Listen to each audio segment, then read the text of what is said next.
പാച്ചവും വിക്രവും പിന്നെ നമ്മുടെ അപ്പവുമാണ് നമ്മുടെ അടുത്ത കഥയിൽ അഭിനയിക്കാൻ പോകുന്നത്. എല്ലാവരും റെഡിയല്ലേ? എന്നാൽ തുടങ്ങാം.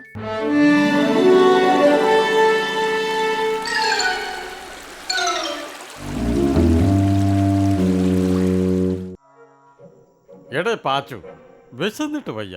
വിശപ്പടക്കാൻ വല്ല വഴിയും ഉണ്ടോ? എനിക്കും വിശന്നിട്ട് തീരെ വയ്യൻ്റെ ആശാനെ. നീ ഒന്ന് ആലോചിച്ച് നോക്കിക്കേ. നിന്റെ കുരുട്ട് ബുദ്ധിയിൽ എന്തെങ്കിലും വഴി തെളിയാതിരിക്കില്ല. ഒരു ബുദ്ധി തെളിഞ്ഞാശാനെ. ഞാൻ പറയുന്ന പോലെ ചെയ്താൽ ഇന്നത്തെ കാര്യം കുശാൽ.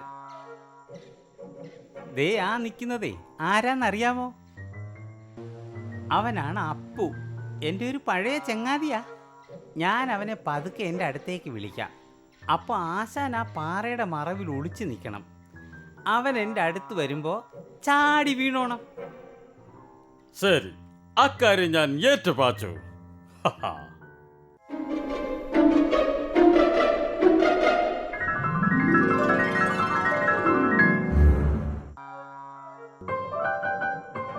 ഹായ്, ഇതാര്? അപ്പുവോ?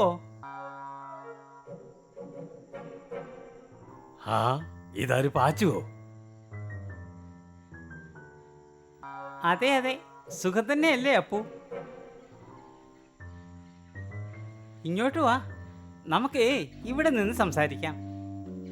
ദേ അവൻ വരുന്നുണ്ട്. അവനെ ശാപ്പിടാൻ റെഡി ആയിക്കും.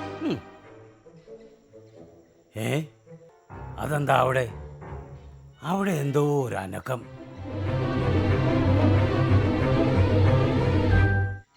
ഓഹോ, എന്നെ ചതിച്ചു തിന്നാനുള്ള പരിപാടിയായിരുന്നു അല്ലേ ദുഷ്ടം പാച്ചു. എടാ, എന്നോടിത് വേണ്ടായിരുന്നു. നിന്റെ വേല കയ്യിലിരിക്കട്ടെ, ഞാൻ പോകുന്നു.